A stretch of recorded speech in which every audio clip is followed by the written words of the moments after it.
Hello, I'm Christian Michael. This is Local Story TV and it's QuaranTIME. You've heard the talk. The weather was beautiful. People flocked to the beaches and seemed to do everything but practice social distancing.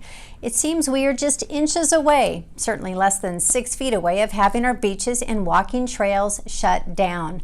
Turning to our community residents, I video conferenced with a mother-daughter duo, Tracy Knox and Chloe Kenney from San Clemente, and they shared their thoughts about the coronavirus, the beaches, and family time during QuaranTIME. How old are you? And I want to know how you're handling the coronavirus. I'm 20. I'm a student at Saddleback, and I'm transferring next year. I am staying inside. I'm kind of immunocompromised, not sure how healthy I am, but I also feel like, obviously, I don't want to get sick. I don't want to be on a ventilator.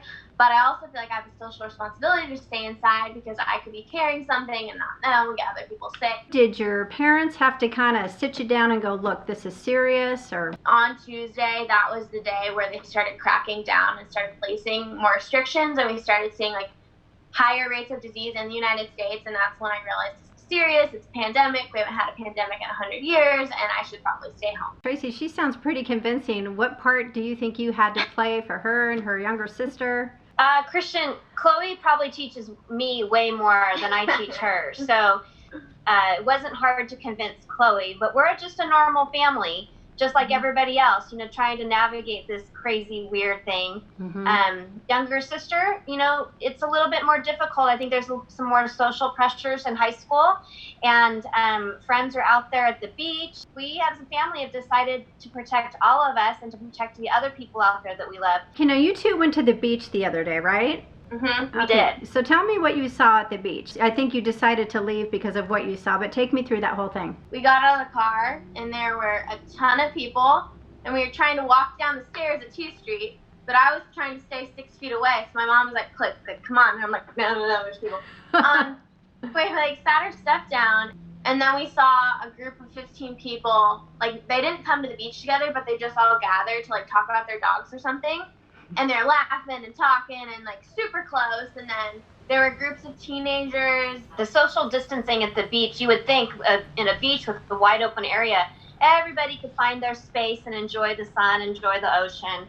But it just was your typical summer day, and people plopped on top of each other, and neighbors greeting neighbors and high-fiving and kissing and all kinds of stuff. So we were quite surprised to see that, being that we had taken such a more of a strict stance on the whole thing. I know you both love the outdoors, and you certainly love the beach. So are you worried that they're going to shut down the beaches? It's hard to say here in a small town like San Clemente, Christian, but they're doing that in other places. So, you know, we should all just take heed to what's happening in Miami, San Diego, and be really responsible so that we don't have to shut down our beach. Because of so much time being spent at home with your mom, your sister, your stepdad, do you sense that the family is becoming closer because of this quarantine? I don't think we've eaten dinner all together in like 6 months, maybe longer, and we've had dinner together, like 4 times this week? Yeah, Christian, she's right. 6 months, easily 6 months with no dinners together. Not that we don't see each other, but we haven't sat around the table and had a conversation. So that's been kind of extra bonus time for us to just come together at the end of the day and kind of rehash what we've heard on the news, what's happening in our lives. I'm really encouraged that a family can do this. If you have to, you can do it. If you have to do it. I love that. What is a message you can share to those in your age demographic? People need to understand that if everybody was doing their part and everybody was inside, we wouldn't have to quarantine for as long. But if people aren't doing that, it's not going to work. We're going to be inside for longer, and it's also our healthcare system doesn't have the capacity for every single person to get sick and for people to be on a ventilator. And I think people are being ignorant and stupid when they're not taking this seriously. Thanks to Chloe Kenney and her mom, Tracy Knox, for sharing their thoughts and insight. And parents, please talk to your kids about social distancing. We're all on the same team. Let's aim for the same goal by working together. That's it for Local Story TV. We invite you to send us your stories, your good news moments, and how you are helping to flatten the curve. And share your creative QuaranTIME ideas by tagging Local Story TV and using the hashtag QuaranTIME. Catch each episode by following Local Story TV on Facebook, Instagram, YouTube, and Twitter. You can also listen to Local Story TV via podcast. Head on over to wherever you listen to podcasts and search for the Local Story Podcast. I'm Christian Michael, and this is Local Story TV.